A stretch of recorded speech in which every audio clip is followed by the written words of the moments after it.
안녕하세요. 김동호입니다. 오늘은 우리 토요일마다 진행하는 안녕하세요 목사님 코너입니다. 오늘도 사연을 보내주신 우리 자매님이 계셔서 그 사연을 읽어드리고 한번 같이 이야기해 보려고 합니다. 목사님 안녕하세요. 아침마다 날깃에 통해 하나님 말씀 전해주셔서 감사합니다. 저희 남편은 교회 일에 헌신적인 사람입니다.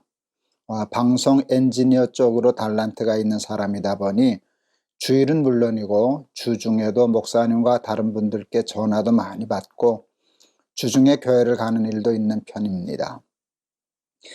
저희 교회 방송부에는 교회에서 월급을 받으며 일하는 전문 사역자가 있음에도 며칠이 멀다 하고 자꾸 전화가 오고 부탁하는 등 난감한 상황이 자꾸 생깁니다. 제가 볼 때에는 힘들어도 본인이 해야 할 일을 잘 알지도 못하는 영역이라는 이유로 일반 성도인 저희 남편에게 자꾸 도움을 요청하는 것밖에 보이지 않게 되거든요. 목사님들까지 비슷한 영역에서 교회 행사가 있으면 주일이든 주중이든 남편에게 올 수 있느냐 하는 이야기를 하시는데 그럴 때마다 저희 부부는 늘 언쟁을 피할 수가 없습니다. 게다가 교회에서 교회 일이라면 무조건 도와야 되는 게 당연하지 않냐고 여기는 어떤 목사님이 바빠서 가지 못하는 남편에게 음성을 높이며 화내는 걸 본 적이 있는 후론 더 마음이 안 좋습니다. 교회 일과 가정 사이에서 밸런스를 가져야 된다고 생각하는 저와 무조건 할 수 있으면 주중에도 교회를 얼마든지 가려고 하는 남편이 자꾸 충돌합니다. 그렇게 언쟁을 하고 나면 제 마음도 너무 불편하고 하나님께도 죄송한 마음이 들기도 하고요. 이 생활이 12년째네요. 목사님, 이 문제를 어떻게 풀면 좋을까요? 지혜를 구합니다. 그래서 작은 문제 같지만 사실은 우리에게 아주 보편적인 문제고 작은 문제가 아니라 어떤 중요한 문제를 다룰 수 있는 거라 생각해서 오늘 이 질문을 제가 택했습니다. 원칙적인 얘기를 하면은요, 저는 남편보다 이 사연을 주신 우리 자매님 편이에요. 모든 일에는 절제가 필요하고 밸런스라는 말을 쓰셨는데 밸런스가 굉장히 중요해요. 그리고 주 사역이 있고 보조 사역이 있거든요. 누구에게나 하나님이 우리에게 맡겨주신 주된 사역이 있고 또 그것을 보조할 수 있는 사역이 있는데 그 본질적인 것과 조금 지엽적인 일에 밸런스를 맞추지 못하면 일의 균형이 깨지게 되지요. 우리 한국 교회는 교인들에게 봉사를 참 많이 요구해요. 봉사를 충성으로, 그리고 그것을 하나님께 대한 신앙의 척도로 이렇게 여기게 하고 그렇게 강요한 면이 많은데 교회 봉사하는 거 중요하지요. 그런데 여러분, 봉사는 봉사만큼 해야지 자기 직업처럼 하면 안 됩니다. 사실은 그 직업이 하나님이 우리에게 맡겨주신 주 사역이거든요.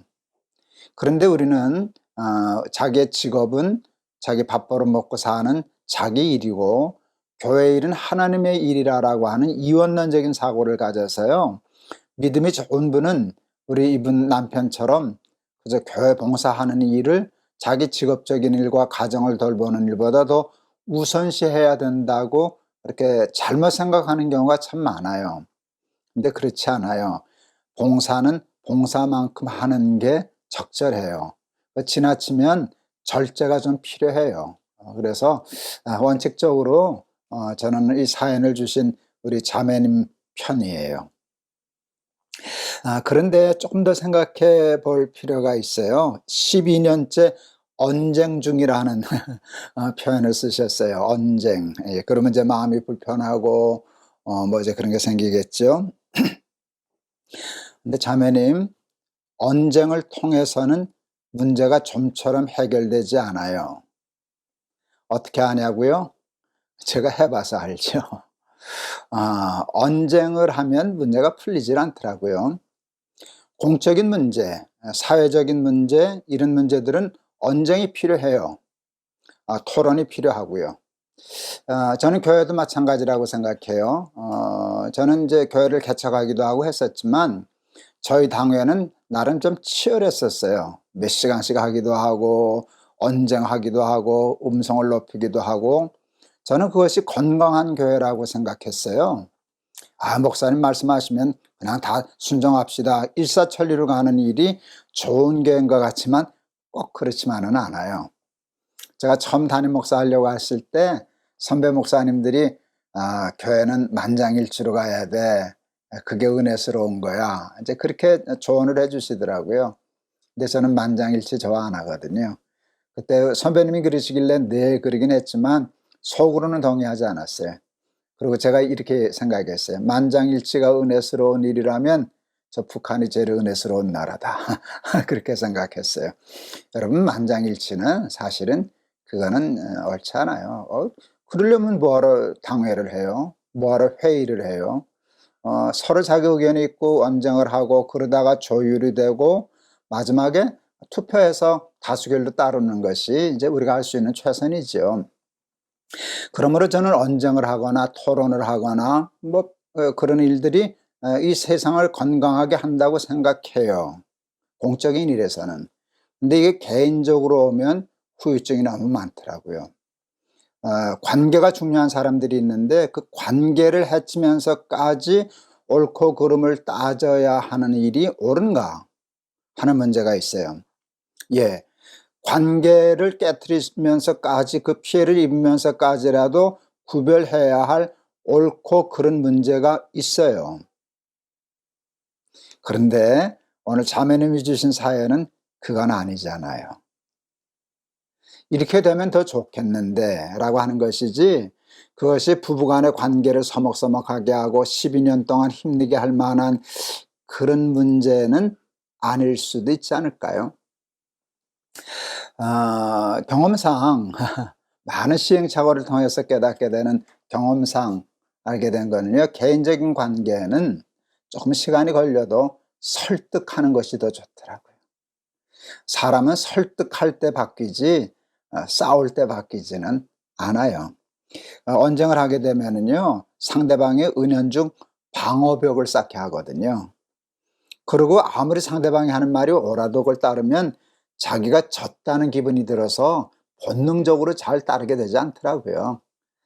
그래서 가급적 언쟁이라는 방법은 피하고 설득하는 것이 더 좋지 않을까 이렇게 생각해요. 설득하려고 하면은요, 일단은 상대방의 편에 동의해 줘야 돼요. 그걸 이해해 줘야 돼요. 제가 이제 우리 날마다 기막힌 새벽이 날인 데서 자주 들었던 예화인데, 제가 두발 자전거 배우던 이야기. 저희 아버지가 잡아주지 않고 말로만 자전거 가르쳐 줬던 얘기 했잖아요. 저희 아버지가 저한테 그러셨어요. 얘야, 넘어지는 쪽으로 핸들을 틀어라. 정말 자전거는 넘어지는 쪽으로 핸들을 트니까 넘어지지 않고 가더라고요. 넘어지는 쪽으로 핸들을 틀어주다가 그 다음에 내가 가는 쪽으로 핸들을 틀어서도 갈 수 있는 그런 힘이 생기더라고요. 12년간의 언쟁은 이거 심각한 문제예요. 오늘 문제를 주셨기 때문에 이번 때문에 좀 풀리면 좋겠어요. 이게 쌓이면 좋지 않거든요. 그렇지 않아요? 그래서 이제 언쟁의 문제, 그것 때문에 생기는 가정의 불편한 문제가 오늘 해결되었으면 좋겠는데, 그러려면 자전거 타듯이 하세요. 남편을 바꾸고 싶으시면은요, 남편을 좀 도와주세요. 남편이 그 교회를 위해서 그런 거는 칭찬받아 지나쳐서 문제지 잘못된 건 아니잖아요.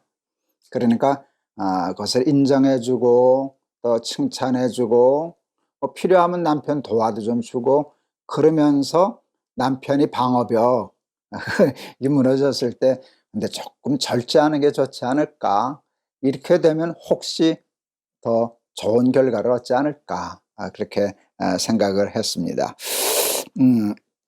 응원하면서 칭찬하면서 꺾으려고 하지 말고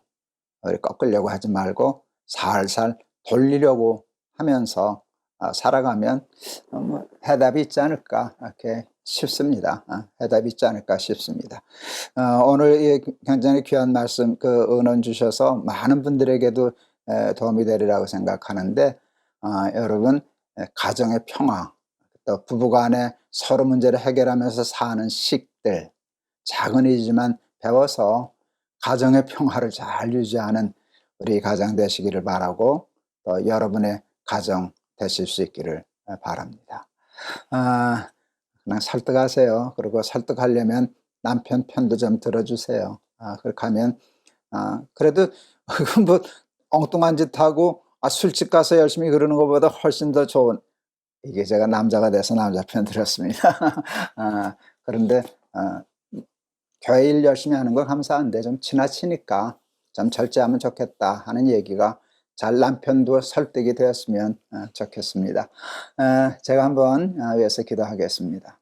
하나님, 우리는 교회 봉사는 하나님의 일이고, 가정과 세상에서 직장이라 하는 일은 나 자신을 위한 일이라고 하는 이분법적인 이원론적인 사고방식에 젖어 있습니다.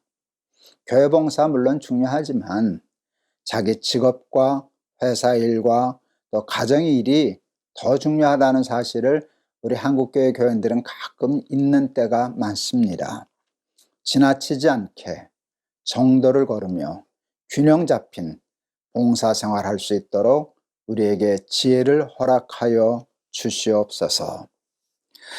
옳고 그름을 따지는 일이 중요할 때가 있습니다. 관계를 좀 상하는 한이 있어도, 많은 손해를 보아도, 속된 말로 목에 칼이 들어와도 긴 건 긴 거고 아닌 건 아니라를 가려야 할 일이 있는데, 그렇게 생명 걸 일에는 힘들다고 생명 걸지 않고, 생명까지 걸지 않아도 돼야 할 일에는 생명을 걸어서 또 분별력이 떨어지는 때도 있습니다. 언쟁으로 해결할 문제와 설득으로 해결해야 할 문제를 잘 분별할 수 있게 도와주셔서 지혜로운 하나님의 사람으로서의 삶 살아가게 하옵소서. 예수 그리스도의 이름을 받들어 기도하옵나이다. 아멘. 그 이솝의 우화인가요? 바람하고 해가 지나가는 나그네 코트 벗기기 시합했다는 거. 바람은 바람 세게 불어서 옷 벗기게 하겠다 그랬고, 태양은 난 따뜻하게 햇빛 비춰서 벗게 하는데 결국은 햇빛이겠잖아요. 저도 모든 문제를 해결할 때 거의 평생 바람 같은 식으로 해결하는 성향이었어요. 뭐 지금도 조심하느라고 그러지만 성향 자체가 저도 그랬어요. 근데 해결되지 않더라고요. 교회에서도 당에서도 제가 강했죠. 그래서 그랬는데 나중에 보니까요, 장로님들을 끌고는 갈 수 있는데 같이는 못 갔어요. 그래서 제가 실패했다라고 생각한 적이 있었어요. 조금 기다렸으면 되는데, 조금 다른 방법도 있었을 터인데 하는 생각을 70대니까 하게 되네요. 이렇게 잘 남편을 이해하고 설득하셔서 남편도 좀 잘 절제하셔서 그 아내의 마음도 좀 알고 이렇게 서로 잘 타협이 되고 이렇게 화해가 되는 좋은 가정 되길 바랍니다. 감사합니다. 다음 주에 또 뵙겠습니다. 여러분 감사합니다. 사랑합니다.